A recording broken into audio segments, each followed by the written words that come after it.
Orient bell tiles studio से आप देख रहे हैं एबीपी न्यूज। नमस्कार, मैं हूं चित्रा त्रिपाठी। शाम के 5 बजने वाले हैं। एबीपी न्यूज पर वक्त है सबसे बड़े डिबेट शो महादंगल का। बड़ी खबर के साथ शुरुआत करेंगे। प्रधानमंत्री नरेंद्र मोदी आज देश को संबोधित करने वाले हैं। रात 8 बजे प्रधानमंत्री नरेंद्र मोदी का यह संबोधन होना है। ऑपरेशन सिंदूर के बाद पहली बार प्रधानमंत्री देश के सामने अपनी बात रखने जा रहे हैं और उनके संबोधन पर पूरे देश की निगाह टिकी हुई है। प्रधानमंत्री के संबोधन से पहले आज एक बार फिर से तीनों सेना ने एक साथ सामने आकर पाकिस्तान के खिलाफ हुंकार भरी है। सेना ने रामचरितमानस की एक चौपाई का उल्लेख किया। विनय न मानत जलधि जड़, गए 3 दिन बीती, बोले राम सकोप तब, भय बिन होय न प्रीति। यानी जब विनम्रता काम नहीं करती है तो क्रोध और भय का प्रयोग करना आवश्यक हो जाता है, ताकि मन में प्रेम और सद्भाव सामने वाले का उत्पन्न किया जा सके। सेना ने आज पाकिस्तान के खिलाफ हमलों की बारीकी से जानकारी भी दी है और साफ कर दिया कि भले ही वो कोई भी प्रोपेगेंडा फैलाए, लेकिन भारत के एयर डिफेंस को भेदना नामुमकिन है और भारत के पलटवार से चीन और तुर्की के हथियार भी पाकिस्तान को बचा नहीं सकते हैं। आज महादंगल में प्रधानमंत्री नरेंद्र मोदी के संबोधन को लेकर रक्षा विशेषज्ञों और राजनयिकों से जानेंगे, ये समझेंगे कि आखिर देश के सामने वो क्या बात रखने वाले हैं। साथ ही ऑपरेशन सिंदूर की सफलता को लेकर भी चर्चा होगी। लेकिन सबसे पहले देखिए सेना ने अपनी प्रेस ब्रीफिंग में अब से कुछ ही देर पहले कौन कौन सी बड़ी बातें कही हैं। विनय न माने जलधि जड़, भय 3 दिन बीत, बोले राम सकोप तब, भय बिन होय न प्रीत। पिछले कुछ सालों में आतंक की गतिविधियों का कैरेक्टर जो है उसमें कुछ बदलाव आ रहा था। अब मासूम सिविलियंस, उन पर भी हमले हो रहे थे। पहलगाम तक पाप का ये घड़ा भर चुका था। हमारी लड़ाई आतंकवाद और आतंकवादियों के खिलाफ थी। पाकिस्तानी सेना ने आतंकवादियों का साथ देना उचित समझा और इस लड़ाई को अपनी लड़ाई बना ली। कोई भी संदिग्ध और दुश्मन के हवाई जहाज को कैरल बैटल ग्रुप के कई 100 किलोमीटर पास आने का मौका नहीं दिया। हमारी सभी मिलिट्री बेसिस और सारे इक्विपमेंट और सिस्टम्स ऑपरेशनल हैं और जरूरत पड़ने पर अपने अगले मिशन के लिए तैयार हैं। जो दुर्दशा कल आपने पाकिस्तान एयरफील्ड की देखी, पाकिस्तान के ड्रोन्स और वेपनाइज्ड यूएवीज से की गई हमलावर कोशिशें भी इस ग्रिड के कारण नाकाम हुई।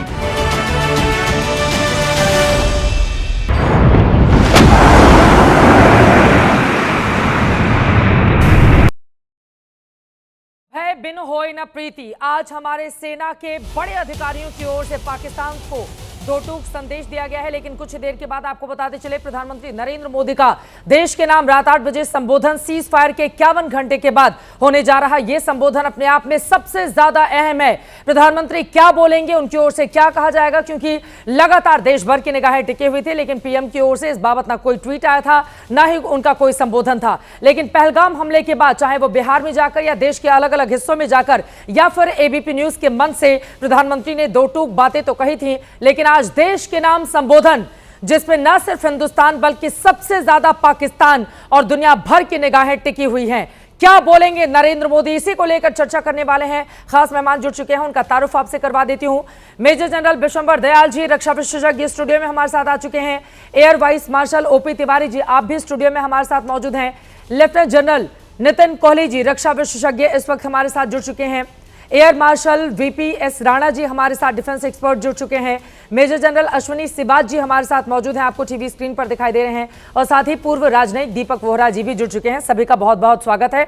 बहुत बड़ा पैनल हमारे साथ मौजूद है जिसके साथ हम चर्चा की शुरुआत करने वाले हैं। लेकिन सबसे पहले लेफ्टिनेंट जनरल नितिन कोहली जी, आपसे शुरुआत करते हुए, आज ये जो संबोधन होने जा रहा है प्रधानमंत्री नरेंद्र मोदी का, किस बात पर सबसे ज्यादा निगाह है आपकी?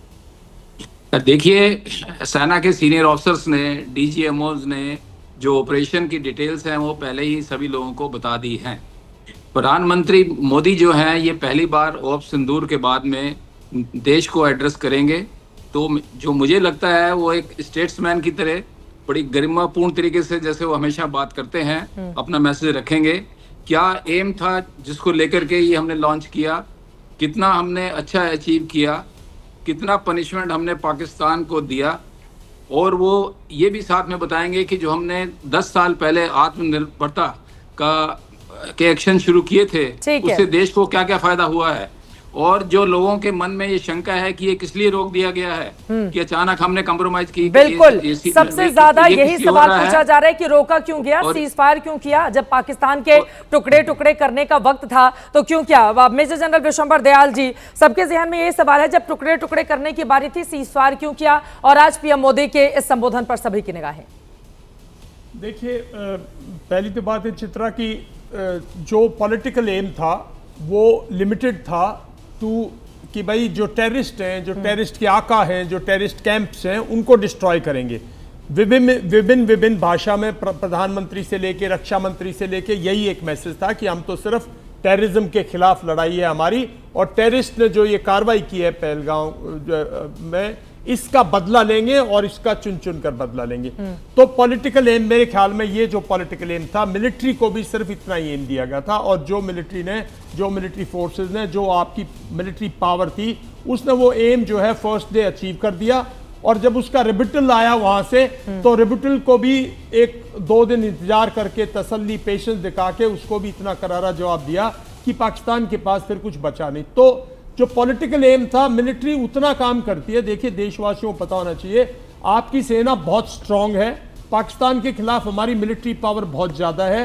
हम पाकिस्तान की मिलिट्री को कहीं भी, कभी भी, किसी वक्त पर, अपने चुने हुए वक्त पर, अपने चुने हुए स्थान पर उसको डिस्ट्रॉय कर सकते हैं, डिग्रेड कर सकते हैं। बिल्कुल। लेकिन एम पॉलिटिकल एम से चलते हैं। पॉलिटिकल एम जो होता है, मिलिट्री उतना काम कर, डेमोक्रेटिक कंट्री है, हम कोई मुनीर साहब की तरह तानाशाह तो है नहीं। तो उतना काम जब हमने किया, तो ये पहली बात तो ये स्पष्ट है। दूसरी बात, आज प्रधानमंत्री, जैसे पहले बताया, प्रधानमंत्री एक स्टेट्समैन है और एक स्टेट्समैन की तरह बात करेंगे, और प्रधानमंत्री मैं समझता हूं एक बार जरूर पहलगाम का जरूर एक बार जिक्र करेंगे, उस माहौल का जिक्र करेंगे जो देश में बना उस टाइम पे, जिक्र करेंगे कैसे हमारे लोग उस चीज़ से पीड़ित हुए, कैसे आखिर प्रधानमंत्री हैं वो इमोशनल करते हैं पहले, तो वो इस बात पे जरूर तवज्जो देंगे। फिर वो कहेंगे हमने पाकिस्तान को क्या क्या सबक सिखा दिया, बिल्कुल, और पक्का बोलेंगे पाकिस्तान को, और आगे की भी बताएंगे कि भारत सुरक्षित है अगर कभी भी किसी ने कोई कार्रवाई की। ये भी शायद बोलेंगे कि हमारे और पाकिस्तान के बीच में जो आजकल इंटरनेशनल माहौल के जरिए लोग बताए जा रहे हैं कि ट्रंप साहब ने इंटरफेयर किया इसमें, वो शायद पॉलिटिकली, डिप्लोमेटिकली उस इशू को भी देश को बताएंगे कि हम कंट्रोल में हैं, जो हम चाहेंगे वही करेंगे, जैसे हमारी अपनी रणनीति है, अपनी रणनीति के तहत हम पाकिस्तान से बात करेंगे और द्विपक्षीय रखा जाएगा। एक मैं छोटी सी बात कहना चाहूंगा चित्रा, देखिए लड़ाई हुई है, और लड़ाई में कई बार क्या होता है, जैसे माहौल होता है उसमें कुछ हो जाता है, लेकिन बहुत ज्यादा सोशल मीडिया पर हमारे देशवासियों को अपने बारे में ज्यादा जिक्र नहीं करना चाहिए, क्योंकि असली दुश्मन तो अभी बचा हुआ है। असली दुश्मन तो चाइना है, वो भी देखेगा हमारी इस लड़ाई से, वो भी कुछ सीखने की कोशिश करेगा। हमारे देश का हाल तो ये है कि पाकिस्तानी चैनलों पर क्या चल रहा है उसको महिमा मंडित करते हुए, मैं सोचती हूँ कैसे ये लोग हैं, कैसे ये लोग हैं देश के भीतर जो इस तरह से पाकिस्तानी चैनल और पाकिस्तान के, वो तो जनरल मुनीर वाली ही बात कर। हमारे देशवासियों को समझना होगा, जब युद्ध काल का जिक्र होता है तो अपने जितने भी पॉलिटिकल वेंडेटा हो, दिमाग में जो कुछ भी चल रहा हो, वो किनारे रखते हैं और अपनी सेना पर भरोसा करते हैं, और सेना जो कहे सिर्फ उसी बात को मानकर चलते हैं, कहीं भी इधर उधर जाना नहीं चाहिए। अब मैं सीधे air marshal VP S Rana ji आपके पास आते हुए, क्योंकि प्रधानमंत्री बनने के बाद नरेंद्र मोदी का पिछले 11-12 सालों में यह 20वां संबोधन देश के नाम होने जा रहा है, और 10 संबोधन उसमें से कोरोना काल के थे, उसको हम थोड़ा किनारे रख देते हैं। अभी का यह संबोधन अपने आप में काफी ज्यादा महत्वपूर्ण है। क्या उम्मीद आप कर रहे हैं, क्या बड़ी बातें नरेंद्र मोदी अपने संबोधन के दौरान बोल सकते हैं? देखिए, हमने नरेंद्र मोदी जी के संबोधन काफ़ी सुने हैं, कई बार तो झटके देने वाले रहे हैं, लेकिन इस बार ये विश्वास दिलाने वाला संबोधन होगा मेरे हिसाब से कि सारी जनता को, अपनी देश की जनता को साथ में लेके कि आपको किसी भी तरह की चिंता करने की ज़रूरत नहीं है। जितने भी हमारे फैसले हैं उनके पीछे एक गहन सोच होती है, गहन मंत्रणा होती है। ऐसा नहीं है कि हमने कोई भी जो डिसीजन हो, चाहे वो युद्ध करने का हो, युद्ध रोकने का हो, या सीज फायर लगाने का हो, या लड़ाई को नेक्स्ट लेवल तक ले जाने का, उसके पीछे एक बहुत गहरी मंत्रणा होती है। सारे जितना भी सरकार के जितने तंत्र होते हैं वो सब आपस में मंत्रणा करके और उसके बाद ही ये डिसीजन लिया जाता है, चाहे वो सीज फायर का भी इस जैसे अगर डिसीजन लिया गया होगा तो जैसे हमने देखा है सारे सेना के विशेषज्ञ आने से सभी लोग आपस में हर थोड़ी देर बाद प्रधानमंत्री जी उनसे मंत्रणा करते हैं। तो यही चीज़ें जो डेली का जो रूटीन होता है डिसीजन मेकिंग का, वो जनता के सामने भी रखेंगे कि आपको चिंता करने की ज़रूरत नहीं है। हम एक अपने देश का जो हित है, जिस भी तरह से हित होगा उसमें हमारे सारे फैसले होंगे। बिल्कुल। और तो हम अगर युद्ध को अगले लेवल पर लेके जाना है या नहीं लेके जाना है, वो एक आपस में पूरा सारी सेनाओं को और सारे जो पॉलिटिकल सेटअप है उस सबको साथ में लेके फिर आगे लिया जाएगा। तो मेरे हिसाब से वो एक बात ये और बताना चाहेंगे जो डीजीएमओज के थ्रू भी सब जनता के सामने रखी जा रही है कि देखिए हमारी लड़ाई आतंकवाद से थी, हमारी लड़ाई पाकिस्तान से नहीं है। पाकिस्तान से तो उसकी अंदरूनी लड़ाइयाँ ही काफ़ी हैं, वही उसका उनको देख लेंगे, लेकिन हमारी लड़ाई सिर्फ आतंकवाद से ही है। हमें उसको किसी न किसी तरह जड़ से ख़त्म करना है। हमें अपनी समृद्धि देखनी है, हमें अपना विकास देखना है और उसके लिए हमारे को जो भी करना पड़े, और अगर जैसे इस लेवल पे अगर हम मजबूर थे कि हमें ये एक्शंस लेने पड़े, लेकिन जब हमें ये एक्शंस लेने पड़ेंगे तो हम उसमें भी पीछे नहीं हटेंगे और वो एक्शन भी इतने तेज़ तर्रार होंगे कि दुश्मन को फिर दोबारा सोचने की ज़रूरत होगी कि वो अगली बार ऐसा कोई कदम उठाए कि नहीं। तो मेरे हिसाब से प्रधानमंत्री सारी देश को, अपनी जनता को इस विश्वास में लेना चाहेंगे कि आप चिंता न करें, हमारे जो भी डिसीजंस होंगे वो देश हित में होंगे और सबको साथ में लेके होंगे और सबके विकास के लिए होंगे। ये बहुत बड़ी बात आपकी ओर से कही गई है। पाकिस्तान के पास तो कुछ बचा नहीं है आतंकवादियों के अलावा, जिनके पीछे खड़े होकर हिंदुस्तान में वो दहशतगर्दी फैलाता है। लेकिन हमें एक देश के तौर पर तरक्की करनी है, आगे करनी है, पड़ोसी मुल्क की तरह नहीं हो जाना है। इसी वजह से बहुत सारे फैसले ऐसे होते हैं, लेकिन जनता की जो उम्मीदें होती हैं या उनकी जो भावनाएं होती हैं वो अलग दिशा में जारी होती हैं और ये होना भी चाहिए। एक देश के तौर पर सरकारों को अलग तरह से निर्णय लेना होता है, हमारी सेना अलग तरह से निर्णय लेती है, लेकिन देश की भावना एक अलग रूप में आगे बढ़ती है, वो सिर्फ बदला मांगती है। अब मैं आ जाती हूँ सीधे मेजर जनरल अश्विनी सिबाज जी और उसके बाद में फौरन air vice marshal OP Tiwari ji आपके पास आऊंगी, फिर दीपक बोहरा जी आपकी भी पास आ रही हूँ। अश्विनी सिबाज जी, मेरा ये सवाल है क्योंकि देश के भीतर बार बार ये सवाल पूछा जा रहा है, क्यों किया सीज फायर? हमें तो हमला करना था, हमें तो पाकिस्तान के टुकड़े करने थे, पीओके लेना था, बलूचिस्तान को आजादी दिलानी थी, तो सीज फायर क्यों कर दिया? आज क्या ये माना जाए कि जब राष्ट्र के नाम नरेंद्र मोदी का संबोधन होगा तो उसमें इन तमाम सवालों के जवाब मिल जाएंगे?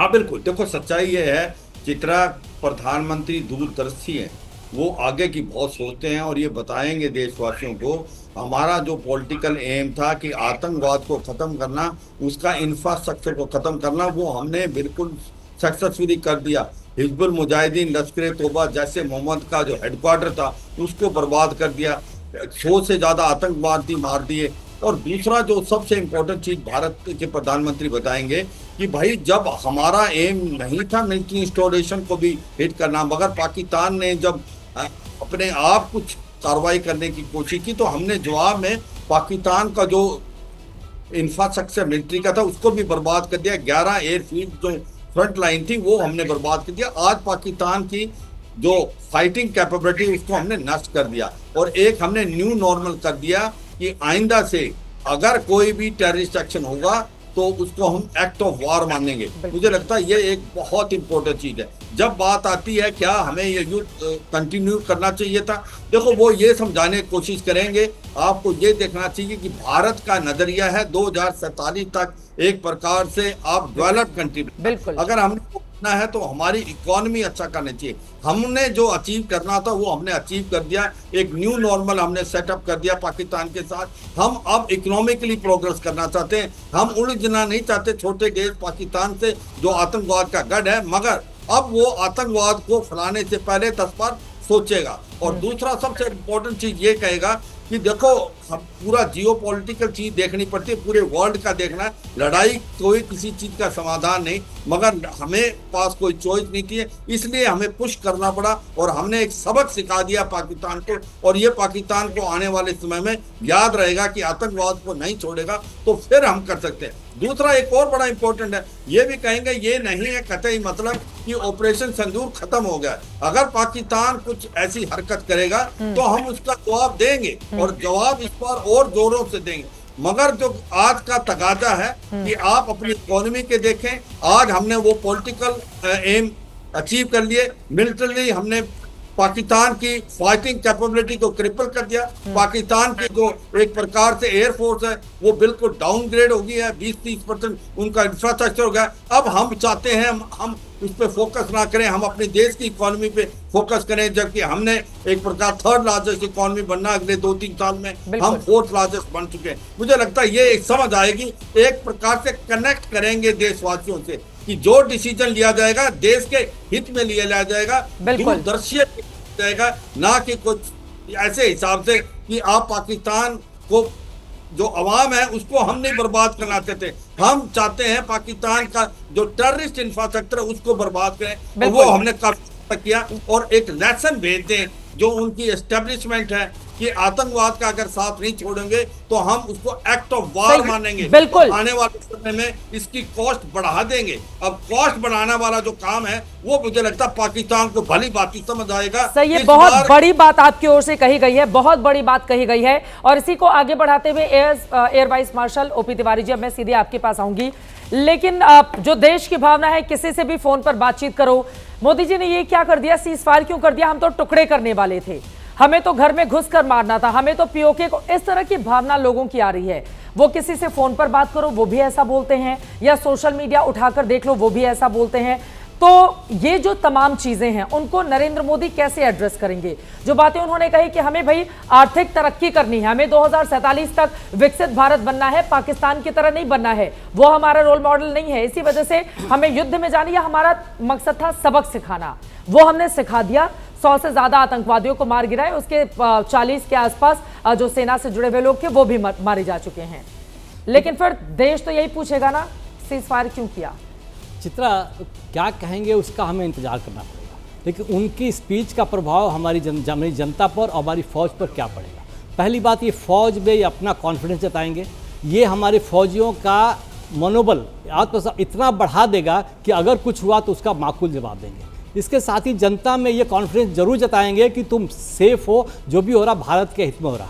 इसके साथ ही जनता इतनी अवेकन होगी कि जितने हमारे स्लीपर सेल्स हैं हिंदुस्तान में उनको उखाड़ के फेंकेंगे, उन मदद के सामने आएंगे। ये एक जनरेट कॉन्फिडेंस अपने आप आएगा, कहेंगे कुछ भी, लेकिन हमें सिंदूर ऑपरेशन का जो है इसको तगा रखने के लिए, बॉर्डर पर भले रुक सकता है लेकिन सिंदूर ऑपरेशन पूरे हिंदुस्तान में हमेशा चलता रहेगा, बिकॉज हमें सिंदूर की रक्षा करनी है। इसमें इन्वॉल्वमेंट आर्मी इंटेलिजेंस नहीं बल्कि पूरे सिविलाइजेशन, सब लोगों की, सारी जनता को हर फील्ड में होना पड़ेगा और ये चलता रहेगा। ये कॉन्फिडेंस जगाने में मैं श्योर हूँ पूरा सक्षम होंगे। अब फौज का जहां तक सवाल है, फौज भी इंतजार कर रही है कि हमने आपको ट्रेलर दिखा दिया है, ट्रेलर दिखा दिया, आप मूवी का टिकट खरीदो, हम आपको पूरी मूवी दिखाएंगे, इंतजार करो बस। ये कॉन्फिडेंस हमारा कॉन्फिडेंस ऑलरेडी हाई है, लेकिन उनकी स्पीच से हमारे जवान जो बॉर्डर पर बैठे हुए हैं उनका मनोबल इतना ऊंचा हो जाता है कि सारी डर गायब हो जाती है। बस एक ही चीज ध्यान में रहता है कि एक गोली एक दुश्मन, हम लड़ाई लड़ेंगे without any much of attrition. हम सारा वेपन को 100% एफिशिएंसी से यूटिलाइज करेंगे और ढंग से मारेंगे, कुछ बर्बाद नहीं होने देंगे।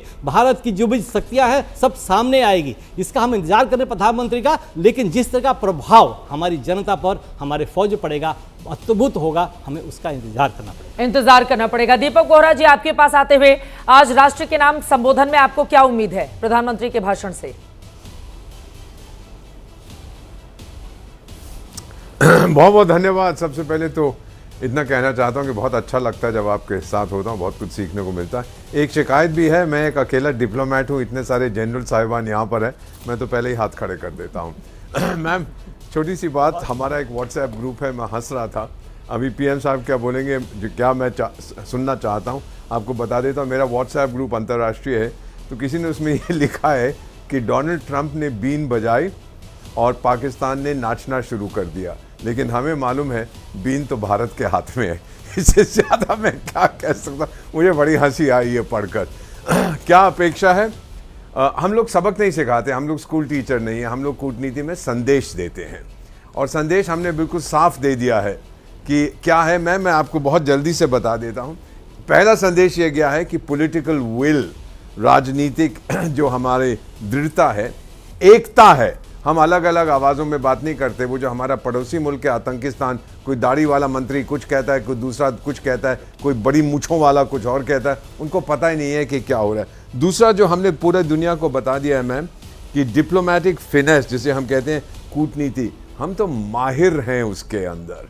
We are the best in the world, ये दुनिया समझ गई। फिर हमारी मिलिट्री ताकत, आपकी टेक्नोलॉजी और फिर आपका नो नॉनसेंस अप्रोच कि देख पंगा लेगा तो इतना मारूंगा कि नानी की दादी आपको याद आ जाएगी। अब फाइनली आज क्या हम सुनेंगे, तो मैंने प्राइम मिनिस्टर नरेंद्र मोदी को कई बार बड़े ध्यान से उनकी बात सुनी है। वो यही वो ट्रायम्फ नहीं करेंगे जी हमने पीट दिया, हमने ये कर दिया, वो उनका सिस्टम नहीं है। चाणक्य ने कई बार कहा है, लो की, उन्होंने तो ये भी कहा है कि खामोश रहना, साइलेंस एक बहुत शक्तिशाली हथियार होता है। तो प्राइम मिनिस्टर ने ज़्यादा कुछ नहीं बोला, आज संबोधित करेंगे। कुछ लोग कह रहे हैं कि आपने सीज फायर क्यों कर दी एट्सेट्रा, वो उसकी बात करेंगे कि हमारा जो लक्ष्य था उसको हमने अचीव कर लिया है, और अगर फिर कुछ किया तो फिर हम उनके साथ निपटेंगे जैसा निपटना चाहिए। लेकिन ये कभी नहीं कहेंगे ये हमारा सिस्टम नहीं, ओए हम जीत गए वो हार गया, जैसे वो बेवकूफ़, वो क्या है, वो पिंजड़े वाली मुनरिया जो उनका आर्मी चीफ है कहीं छुपा हुआ है। मज़ेदार चीज़ ये है मैम, मैं अपने मिलिट्री ऑफिसर से पूछना चाहता हूँ, इन्होंने बोरॉन क्यों मंगवाया है इजिप्ट से? क्या कुछ न्यूक्लियर रेडिएशन यहाँ कुछ फॉल आउट हो रहा है? इतने डरे क्यों हुए हैं? वो तो सुना है बिल में घुसा हुआ है वो पिंजड़े वाली मुनरिया। तो अब क्या करेंगे? आई डोंट नो, मुझे अभी तक पता नहीं है। मैंने कुछ अपने पाकिस्तानी एम्बेसडर्स जो विदेशों में रहते हैं से पूछा है कि क्या कुछ रेडिएशन लीक हो रहा है, और अगर हो रहा है तो आप लोग फिर क्या करोगे? सो स्थिति अभी फ्लूइड है, लेकिन prime minister like a good leader ma'am, वो अपने देशवासियों को, फिर चाणक्य ने कहा है, जब देशवासियों से बात करो उनको आप रीअश्योर करो कि यू आर इन चार्ज, देश सुरक्षित है। ये सबसे बड़ा संदेश प्राइम मिनिस्टर नरेंद्र भाई दामोदर दास मोदी देते हैं। आप लोग कहते हैं ना मोदी है तो मुमकिन है, मैं जोड़ता हूं नरेंद्र है तो निश्चित है। अब निश्चित तौर पर आज जो विशंबर दयाल जी उन्होंने जिस रेडिएशन का जिक्र किया है, मुझे लग रहा है उसको आगे बढ़ाते हुए, और वो कह रहे हैं वो जो मुनीर है, मुनीरिया कहाँ छिप गई, मतलब वो अपने अंदाज में बोल रहे हैं, उस पर भी आपकी टिप्पणी?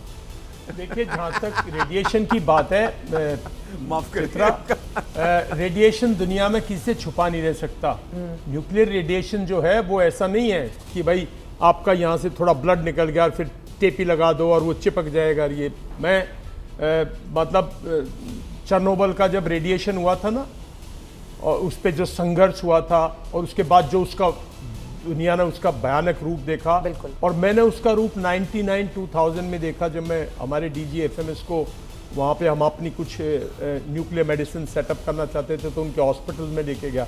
तो मैं नहीं समझता कि किसी किस्म का न्यूक्लियर रेडिएशन हुआ है। जो डैमेज हुआ है वो मैंने सबसे पहले जब कहा गया कि भाई हमने रावलपिंडी के नूर खान जो उनका मेन एयरबेस है उस पर स्ट्राइक की है, तो मैंने फर्स्ट मेरा रिएक्शन ये था कि हमारा बेस वो नहीं है, वहाँ जो न्यूक्लियर बंकर्स हैं, देखिए डिफरेंस है, बंकर्स में जाती है कमांड सेंटर्स, जब न्यूक्लियर स्ट्राइक आती है तो जो कमांड सेंटर है, जो वहाँ के आर्मी चीफ हैं, एयर चीफ हैं, प्राइम मिनिस्टर हैं, वो सब उन बंकर्स में जाते हैं। तो वो 10 किलोमीटर्स है ईदर वे, इस्लामाबाद से ले लो आप, रावलपिंडी से ले लो, तो एक बड़ी सेंट्रल सी जगह है। तो उनको जरूर डैमेज हुआ है। मेरा मानना है उनको 100% डैमेज हुआ है, बिकॉज हवाई पट्टी पे तो हम अपनी ताकत वेस्ट करेंगे नहीं, वो तो दोबारा रिपेयर कर देगा, उसमें कोई बड़ी बात थोड़ी है। वो तो जो हम चीज़ डैमेज करना चाहते थे वो है जिसके रिपेयर में फाइनेंसेस लगेंगे, टाइम लगेगा और वो होगा। तो रेडिएशंस को तो मैं नहीं समझता, मतलब हमें बात करनी चाहिए, बिकॉज उसको छुपा ही नहीं सकते आप। हाहाकार मस्ती है साहब, एक थोड़े से रेडिएशन से ही बहुत चारों तरफ वो फैल जाता है, और उसका कंट्रोल करने का सिस्टम प्लीज वो बहुत डिफरेंट है। तो ये रेडिएशन पे मेरी टेक है। अब जहां तक आज की बात है, उसमें कोई संदेह की बात नहीं है कि आज बार बार, और देखिए जो सोशल मीडिया पे आ रहा है ना, आपके सामने जो सवाल आ रहे हैं, बार बार लोग पूछ रहे हैं, बिल्कुल ये क्योंकि मेरे जैसे लोग कहते रहे कि भाई कब तक पाकिस्तान को माफ करते रहोगे, और भाई उम्मीद भी जब सरकार इतनी सरकार आपकी इतनी वो हो, और बार बार सरकार पार्लियामेंट में जब आप देखते हो कि हम तो पीओके को लेके रहेंगे, और जब ऐसी सरकार से आशा हो जाती है। देखिए 1985 इलेक्शंस के बाद, 84 के बाद, लास्ट 10 इयर्स में हमारे पास एक सरकार ऐसी है जो एक पार्टी की सरकार है, मजबूत सरकार है, प्राइम मिनिस्टर की पूरी पावर से चलती है, और भारतीय सेना तैयार है तो बार बार ये लोगों में अब उम्मीद चली गई है, तो कई लोगों को सेटिस्फाई करना थोड़ा सा टाइम लगेगा, क्योंकि लोग तो पूछेंगे सवाल, फिर पूछेंगे कि भाई आप जन बिशंबर आप तो कहते थे लड़ाई, आप मेरा ये उठा के देखो, लोग मुझे पता नहीं क्या क्या कहते हैं कि आपने वॉर मॉन्गरिंग की, आपने कहा पीओ के, मैं तो सिर्फ ये कह रहा हूं भाई इसको भाई वंस फॉर ऑल इसका इलाज कर दो बस, क्योंकि जो ये हम इकोनॉमिक प्रॉस्पेरिटी कह रहे हैं ना, ये साहब इसके इलाज में इसके परमानेंट इलाज में उसका क्या है परमानेंट इलाज, वही तो पूछा जा रहा है ना, क्या किया जाए परमानेंट इलाज तो ये है कि देखिए परमानेंट इलाज एक है, हाँ, आप कितना डैमेज करते हो ना उसको, ये परमानेंट इलाज वो है जब वो आपकी टर्म्स एंड कंडीशंस पे, आपकी टर्म्स एंड कंडीशन पे, और जो आपका अल्टीमेट पॉलिटिकल एम, इस कंट्री की पॉलिटी 1947 से जब से ये पीओके बना है आज तक क्या एक डॉक्यूमेंट करके कहा कि हम पीएको को लेंगे, इस तरह लेंगे, टाइम बाउंड ये है, मेरे ख्याल में नहीं है। अगर वो नहीं है डॉक्यूमेंट तो फिर बात ही मत करो, राइट। अगर वो डॉक्यूमेंट है तो फिर वो हमारा अल्टीमेट पॉलिटिकल। लेकिन भारत की संसद में अगर गृह मंत्री खुद इस बाबत बयान देते हैं तो उसको ऐसे हल्का बयान क्या दिया जा सकता है? क्योंकि बयान है क्योंकि उसका कोई पॉलिटिकल डॉक्यूमेंट, या तो उसी दिन उसका एक पॉलिटिकल डॉक्यूमेंट बनाते, उस पॉलिटिकल डॉक्यूमेंट को prime minister to prime minister, देखिए लॉन्ग टर्म स्ट्रैटेजी होनी चाहिए। मतलब आप कह रहे हैं पीओके ले लो, अब समय आ गया है। मतलब मैं तो बहुत दिन से कह रहा हूं कि भाई पीओके लो और उस खत्म करो मुद्दे को यार, और बिल्कुल टेररिज्म खत्म करो, और जब मानो जब वो बिल्कुल कह दे कि साहब आप मैं आज से मेरी सुरक्षा आप लीजिए, मैं बिल्कुल कोई, उसके बगल में चीन भी तो है ना सर, वो भी तो हमारे लिए एक मुश्किल खड़ा करेगा, वो उसकी मदद करेगा हर तरीके से, वो नहीं चाहता है हिंदुस्तान ताकतवर बने। देखिए ऐसे कोई किसी के उसमें अपने हाथ नहीं चलाता, चित्रा कोई कितना ही बड़ा हो। हम गांव से आए हैं, गांव में दो परिवार में झगड़ा होता है तो गांव का सबसे तगड़ा परिवार होता है अपने जवान लड़कों को हाथ जलाने नहीं भेजता। बिल्कुल चीन बोलता है, ऐसा कुछ नहीं करेगा, बोलने पे मत जाओ दुनिया के पे। ठीक है, air marshal VPS Rana ji आपके पास आते हुए फिर मैं सर आ रही हूं आपके पास। प्रधानमंत्री नरेंद्र उन पर आवाज उन तक नहीं पहुंच पा रही है। ओपी तिवारी जी, वाइस मार्शल ओपी तिवारी जी, आपसे प्रधानमंत्री अगर बुलाकर पूछते हैं कि बताइए परमानेंट इलाज किस तरह से किया जाए पाकिस्तान का, क्या सलाह देंगे? देखिए पहले मैं वोरा साहब की बात कहूंगा कि इसकी प्रोबेबिलिटी नकारा नहीं जा सकता, कुछ तो चिंगारी है, अदरवाइज ये अपने आप डाउन आए इस कंडीशन पर नहीं आते कि सीजफायर करना है। बिकॉज अगर ट्रंप साहब क्रेडिट ले रहे हैं तो पहले उन्होंने कटोरा भर दिया, अब फिर उसके बाद कैसे कर रहे हैं? पहले उन्होंने कहा लोन देने के लिए कह दिया, अब फिर कह रहे हैं कि भाई इनके सिचुएशन है, ये तो उनको पता था, उन्होंने कहा था उनके डीजीएमओ पाकिस्तान को कि भैया हम कुछ नहीं कर सकते, आप बात करो, भारत के पास ही सब कुछ है। तो फाइनली यही हुआ, बट वो ट्रूट करके क्रेडिट ले लिया। मैं दूसरे पॉइंट पर आ रहा हूं, जो विश्वदास साहब कह रहे थे कि भाई परमानेंट सोल्यूशन क्या है। परमानेंट सोल्यूशन देखिए, पाकिस्तान आर्मी ही टेररिस्ट है, पाकिस्तान आर्मी हमें नहीं करना चाहिए, terrorist word should be replaced by Pakistan. Pakistanism is a terrorism. जब तक पाकिस्तान आर्मी खत्म नहीं होगी, टेररिज्म खत्म नहीं हुआ। 1971 में पाकिस्तान के आर्मी चीफ ने कहा था कि हम ऐसे लड़ नहीं सकते तो हमें किसी और तरीके से इंडिया को तंग करना पड़ेगा। तो उन्होंने नए कोर नहीं बनाए, बल्कि नए कोर बनाया और तीनों का नाम दिया, जैश, लश्कर और निजामुद्दीन, और उनको रैंक भी दिया और खाली चोला पढ़ाया। अब वो चोला पहना के वो अपना प्रॉक्सी वॉर उससे कर रहे हैं। आपने देखा इसका जब अंतिम संस्कार हो रहा था, क्या हो रहा था, कौन थे? ऐसा लग रहा था किसी लेफ्टिनेंट जनरल के लिए फेयरवेल दिया जा रहा है, पूरी जवान खड़ी थी सब। तो ये तो मैं पूरा कंफर्म हूं। सर जो बातें कह रहे हैं जरा नाम दिखा दीजिए, वो लश्कर आतंकवादियों के जनाजे में जितने भी पाकिस्तानी सेना के अधिकारी थे उनका नाम भी चला दीजिए सर, अपनी बात आगे बढ़ाइए। देखिए तो ये पाकिस्तान की आर्मी को खत्म करने के लिए पाकिस्तान आवाम को सड़क पर आना पड़ेगा, पाकिस्तान आवाम को हिम्मत करना पड़ेगा। जिस तरीके से पाकिस्तान आर्मी पाकिस्तान के आवाम का शोषण कर रही है 1953 ऑनवर्ड्स, उन्हें मालूम है कि कटोरा में जो IMF ने दिया है उस कटोरे का आधा अमाउंट ये मुनीर जैसे और इससे लोग अपने ऑस्ट्रेलिया और यहाँ के अकाउंट में भेज देंगे, बाकी आधा चाइना को दे देंगे। आवाम को कुछ नहीं मिलने वाला। जो पानी बंद किया भारत ने, वो पानी पीने के लिए भी नहीं मिलेगा। मुनीर को तो कोई पानी की चिंता नहीं है, उसका परिवार तो बाहर बैठा हुआ है। ये तस्वीरें जो बातें आप कह रहे थे उन आपकी बातों को पूरी तरह से पुख्ता करने के लिए ये हमने तस्वीरें निकाल कर रखी हुई हैं। आप देखिए, लश्कर आतंकवादी जिसको हिंदुस्तान ने मारा है उसके जनाजे में पाकिस्तान के सैन्य अधिकारी देखिए, लेफ्टिनेंट जनरल फैयाज हुसैन शाह जो कोर कमांडर है वो आपको दिखाई दे रहा है खड़ा हुआ, मेजर जनरल इमरान सरताज GOC है, ब्रिगेडियर फुरकान शब्बीर कमांडर है, उस्मान अनवर IG पंजाब पुलिस का, मलिक सोहेब अहमद विधानसभा सदस्य पंजाब का, तो ये तो आतंकवादियों के जनाजे में जा रहे हैं। इंट्रोडक्शन करूं सर?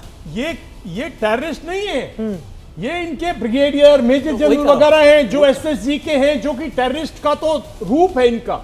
असली में तो ये एनरोल्ड है प्रॉपर उनकी आर्मी के, उनके आईएसआई की जो स्पेशल ग्रुप है, बिल्कुल बिल्कुल, ये उसके रैंक मतलब आप कह रहे हैं आतंकवादियों ने वर्दी का चोला पहन लिया है पाकिस्तान के भीतर। आते तो उस चोले में आते, बिल्कुल ये नहीं आते। जब शुरू में आए थे यहाँ इन्होंने जाल इन लोगों ने बिछाया था, अब तो ये वहां जाके बैठ गए हैं। तो ये उसके जनाजे में आए तभी झंडा लगा, तो दुनिया को पता होना चाहिए इसमें कोई। मैं आपसे एक स्टेप आने जाऊंगा, सारी बटालियंस कोई कोर रेज करती है, कोई कोर रेज करती है, इन्होंने भी 3 कोर रेज किया, वही बता 3 कोर रेज किया, तीनों लश्कर जैसा वो दिन, ये तीनों उनके लेफ्टिनेंट जनरल्स के बराबर हैं। इनका कोर हेडक्वार्टर जो डैमेज किया गया है, इनका जो आतंकी हेडक्वार्टर, ये कंटोनमेंट जैसा है, सारे पर्क्स हैं, लेफ्टिनेंट जनरल जो आर्मी जो मेजर जनरल आपने एंजॉय किया होगा, सब कुछ है। ये चोला 1971 में डिसाइड हो गया था कि हमें ऐसी कोर रेज करेंगे जिसको ऐसा चोला पहनाएंगे। सर सब पता ही हमें, फिर क्यों नहीं कर देते परमानेंट इलाज? अगर सारी जानकारी हमें है, इतनी सरकारें आई, इतनी सरकारें गनी, और मुझे तो हैरानी होती है बहुत, कई बार ये भी मुंबई हमलों के बाद हमने क्यों नहीं घर में घुसकर मारा?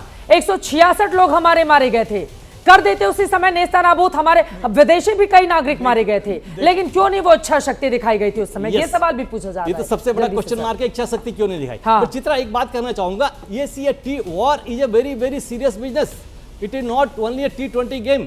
इसको समय के साथ करना पड़ेगा। वॉर जीतना आसान है, लेकिन वॉर जीतना without any nutrition, without any नुकसान, वो ज्यादा महत्व रखता है। हमारे जवान और अफसर का उतना ही महत्व है जितना बाकी का है। तीसरा, समय दीजिए, पब्लिक समझेगी कि समय चाहिए, जब समय मिलेगा पाकिस्तान के ऊपर हमारी इंडियन आर्मी वॉक ओवर करेगी, बट ये समय चाहिए। आप हम कैसे झोंक नहीं सकते जिस तरीके से। उसके बाद जिस तरह सोशल मीडिया में पाकिस्तान के लिए चाइना और टर्की ने फैलाया है, मुझे पूरी उम्मीद है कि प्रधानमंत्री के स्पीच के बाद ये जो गलत इंप्रेशन बन रहा है, लोग इससे दूर हो जाएंगे। नहीं, मुझे एक लाइन में सर ये बताइए, वो जब मुंबई में हमला हुआ था 3 दिनों तक पूरी मुंबई बंधक रही थी एक तरीके से, क्यों नहीं हमला किया उस समय? अमेरिकी नागरिक मारे गए थे, दूसरे देशों के नागरिक, हमारे खुद 150 से ज्यादा लोग मारे गए थे, क्यों नहीं घुसकर हमला किया गया था उस समय? उस समय भी वही स्थिति थी। थोड़े समय पहले भारतीय संसद को निशाना बनाया था आतंकवादियों ने, उसके पहले कंधार हाईजैक कर दिया था। देखिए, मैं कुछ ज्यादा नहीं कहना चाहूंगा, बट पहले भारतीय नेताओं का पाकिस्तान से भारतीय नेताओं का, अच्छा सर ऐसे है 4 मौके। देखिए, बाकी तो आपको तैयारी करनी, 4 मौके हैं जब आप लड़ाई में कर सकते थे ना। आप 1971 में इस मुद्दे को सुलझा सकते थे, आपको हिम्मत चाहिए थी और लड़ाई आगे ले जाने की। आप इस मुद्दे को सुलझा सकते थे जब जनरल शिवाज बैठे, जब और मेरे से भी जनरल कोहली वगैरह बैठे, जब हमने ब्रास्टेक्स किया, हम फुली प्रिपेयर्ड थे, पूरी आर्मी मोबिलाइज थी, हम इस मुद्दे को सॉल्व कर सकते थे अपनी टर्म्स एंड कंडीशन पे। तीसरा मौका था जब हमने कारगिल किया, हमने युद्ध को कारगिल तक सीमित ना रख के हमें पूरे पाकिस्तान के साथ युद्ध करके और इस मुद्दे को सुलझा लेना चाहिए था। और मेरे हिसाब से, मतलब मैं बाकी अपने अपने वो हैं, एक मौका आया जब आपने फिजिकली उसके एयरपोर्ट डैमेज कर दिए हैं, फिजिकली उसकी एयर डिफेंस डैमेज कर दी है, और अब आप क्यों रुक रहे हो? क्योंकि और पूरा भारत आपके साथ है। तो ये 4 मौके हैं हिस्टोरिक में, जब कभी कोई ठीक हिस्टोरियन लिखेगा, जब भारत कर सकता था। देखिए, कोई मुंबई हमलों की बात भारत नहीं कर सकता था क्या? क्योंकि नहीं कर सकता, क्यों नहीं कर सकता था? भारत की 2008 में उसकी और हमारी मिलिट्री पावर, इंटरनेशनली जो एनवायरमेंट था, वो नहीं था आपके हक में। आज आप क्यों रोक रहे हो? क्योंकि आप कहीं इंटरनेशनली उसके, ये भी तो हो सकता है ना इच्छा शक्ति की। हमने डोजियर तो सौंपे थे ना सर, इच्छा शक्ति की भी तो बात होती है। तो आपके अगर 150 से ज्यादा लोग आपके घर में घुसकर मार दिए जाएं और आप इच्छा शक्ति दिखाने के बजाय डोजियर जाके सौंप कर आइए, और उसके बाद शर्म और शेख में उन बयानों का भी जिक्र होना चाहिए सर। 1971 का जिक्र होता है ना कि हमें 2 टुकड़ों में काटा था उसको, पाकिस्तान को। शक्ति और शक्ति में बहुत फर्क है। 1987 में जो हमारी शक्ति थी, जिस टाइम वो ऑफ ट्राइडेंट था, जिस टाइम ऑफ ब्रास्टेक्स किया था, जो हमारी शक्ति तब थी, ऐसी मैं नहीं समझता हम इतने शक्तिशाली उसके बाद तो उसने न्यूक्लियर ले आया वो। ठीक है। ओपी तिवारी जी, जल्दी से आपकी टिप्पणी, उसके बाद मैं मेजर जनरल अश्विनी शिवाजी आ रही हूँ, दीपक बोहरा जी आपके पास आ रही हूँ। क्वेश्चन करता, 1948 का मौका था जब पाकिस्तान ऑक्यूपाइड कश्मीर हम देख लिए होते, शिवाज साहब सपोर्ट करेंगे, नेहरू ने क्यों सीज फायर किया? इसका तो वही समझा, ऊपर बैठे हुए हैं, क्या विजडम स्किल थी, दैट टाइम वी लॉस्ट। बाकी शिवाज साहब ने कहा हुआ है, लेकिन पाकिस्तान को कमजोर करने के लिए, पाकिस्तान को कमजोर करने के लिए जिस पाकिस्तान आर्मी ने जिस तरह के स्टेप लिया है, अभी आसान नहीं है, समय लगेगा। उनके स्लीपर सेल्स हमारे हिंदुस्तान में इतने फैला रखे हैं कि उनको सबसे पहले काउंटर करना पड़ेगा। पूर्ण रूप से खत्म करना इतना आसान नहीं है, तभी होगा जब पाकिस्तान के 4 टुकड़े हो जाएंगे और खाली पंजाब बचेगा और उसका नाम पाकिस्तानी ऑक्यूपाइड पंजाब तो होगा। क्यों नहीं कर देते फिर, किसके इंतजार में है? अब मैं यही तो बार बार सवाल पूछा जा रहा है ना, मैं सवाल पूछ लेती हूँ। इन्फेंट्री मैन है, वो बताएंगे। एक बार एयर मार्शल वीपीएस राणा जी भी हमारे साथ हैं, उसके बाद सेवाज सर मैं फौरन आपके पास आ रही हूँ। जब हम पॉलिटिकल पार्टी से बातें करते हैं तो हमारे सवाल अलग होते हैं, लेकिन जब सेना के बड़े अधिकारियों से हम सवाल पूछते हैं तो शायद वो जिस तरह से जवाब देंगे देश उस पर बहुत ज्यादा भरोसा करता है। इसीलिए air marshal VPS Rana ji आपके पास आते हुए सवाल पूछे जा रहे हैं, क्यों नहीं कर दे रहे हम 4 टुकड़े, अगर सारी ताकत से भरपूर इस समय मौजूदा वक्त में हमारी सेना है तो?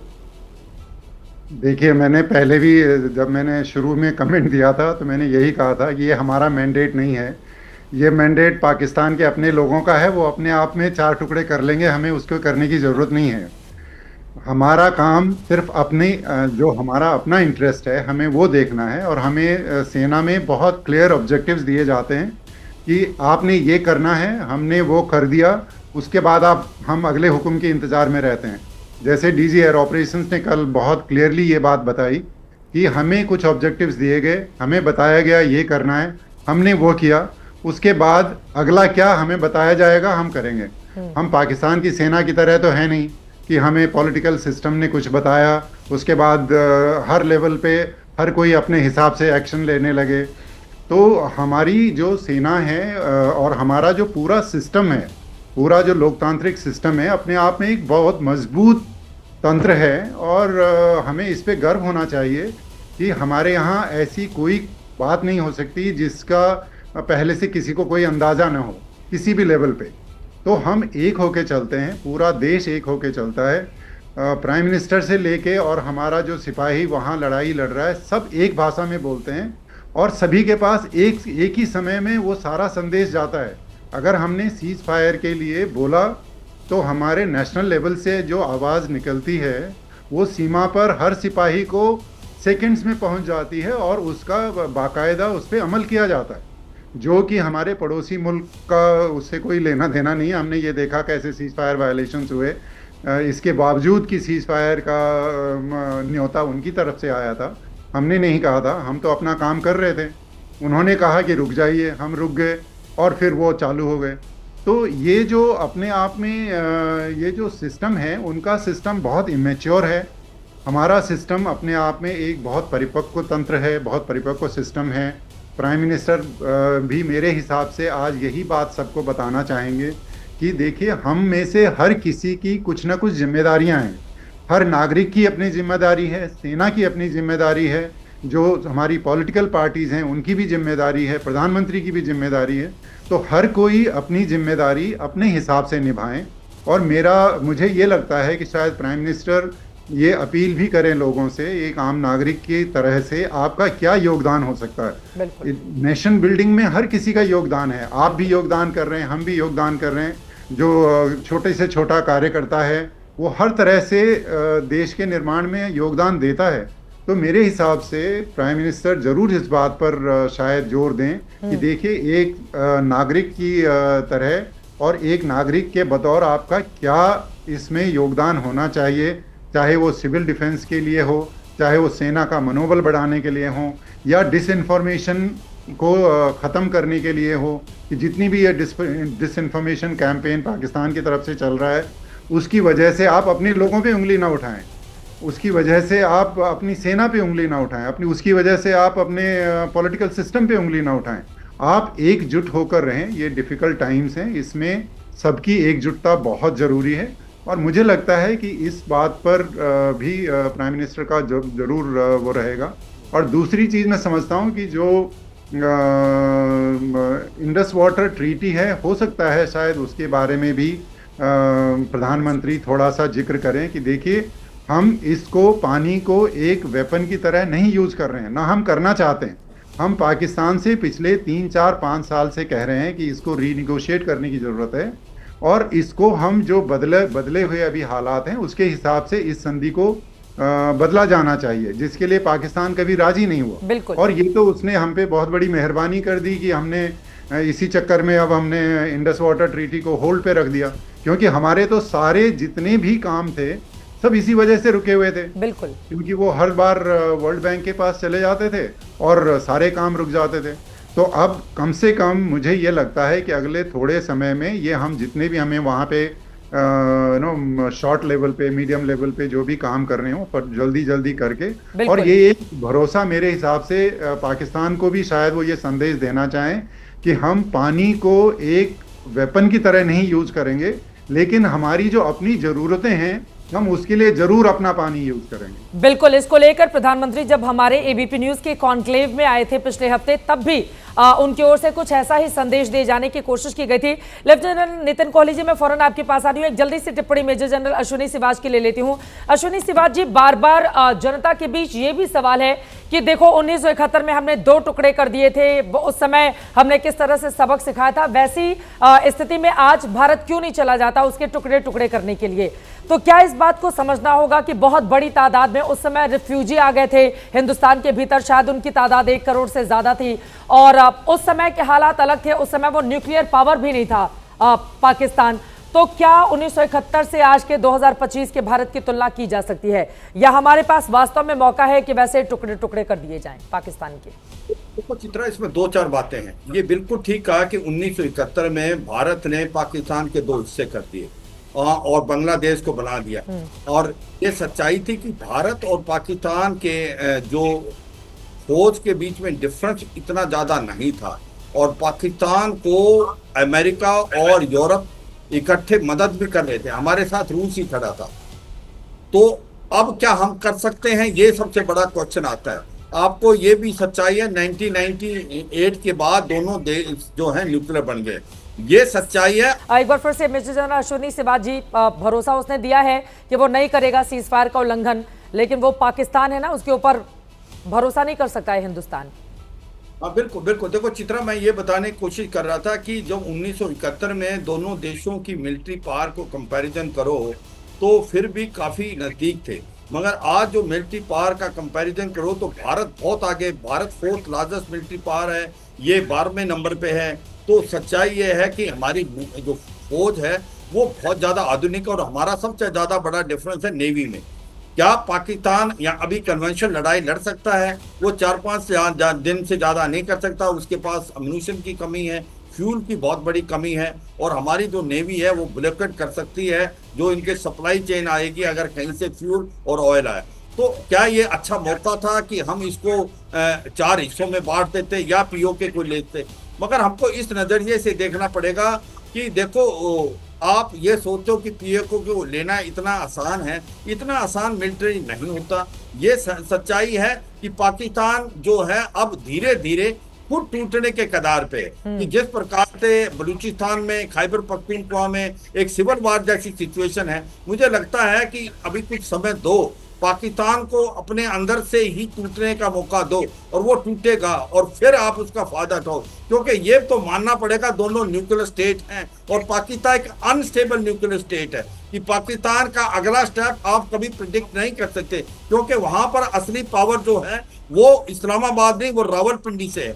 तो जो मिलिट्री कमांडर है, आप देखें जनरल आसिम मुनीर ने जब कोर कमांडर की मीटिंग की थी तो सभी कोर कमांडर ने यह बोला आसिम मुनीर को कि आपने पूरे देश को युद्ध के अंदर झोंक दिया है, जो पहलगांव के अंदर आतंकवादी हमला किया है। तो मुझे लगता है कि यह भी सच्चाई है, पाकिस्तान की जो लीडरशिप है वो कमजोर तो है पर वो अनप्रिडिक्टेबल भी है। उनको मद्दे रखते हुए कि भारत का अपना नजरिया है 2047 में इकोनॉमिक डेवलप कंट्री बनना, उसके लिए हमें अपनी इकोनॉमी पर ध्यान देना है। हमने जो मैसेज पास करना था वो बड़े साफ सुथरे शब्दों में पाकिस्तान को बता दिया है कि any terror act will be considered as an war. तो मुझे लगता है पाकिस्तान को ये बात है समझ आ गई है, और अब थोड़ा सा टाइम दो।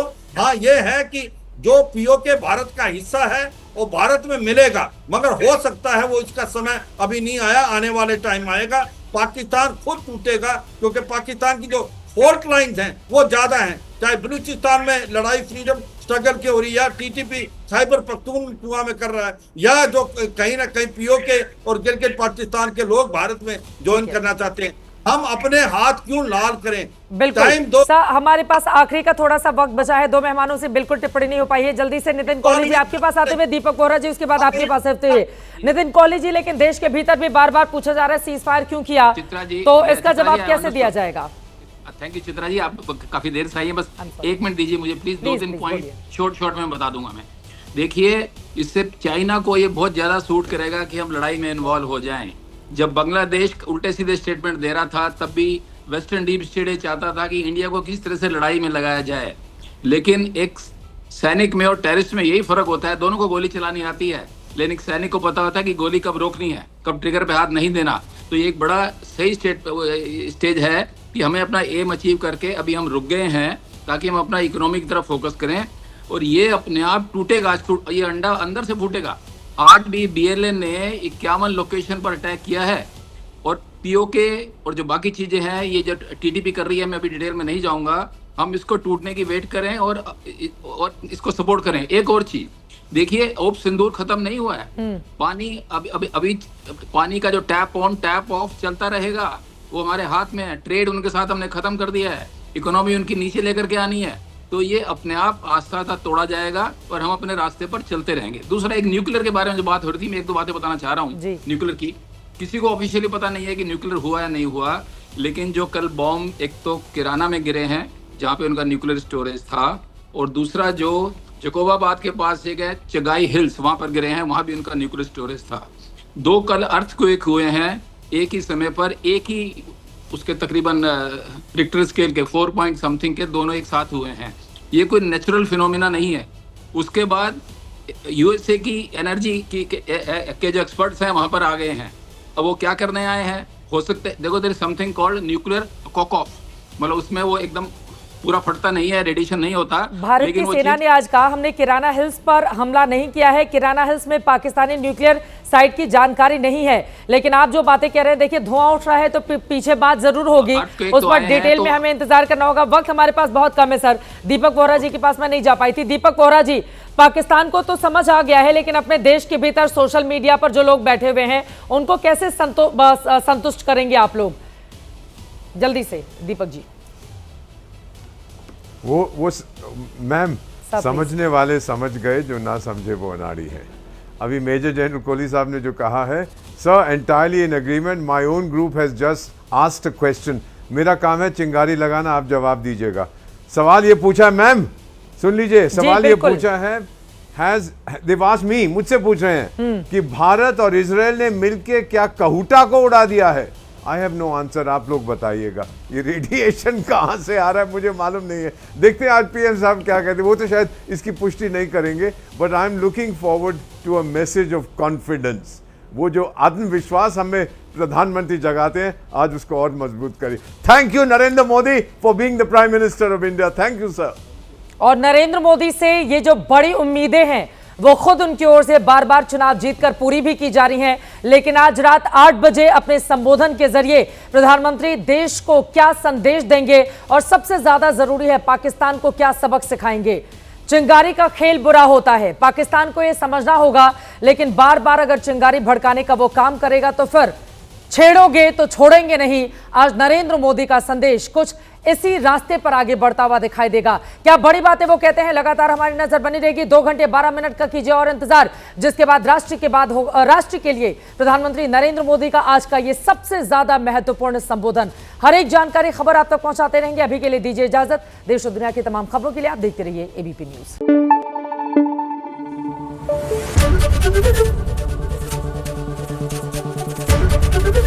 ABP न्यूज आपको रखे आगे।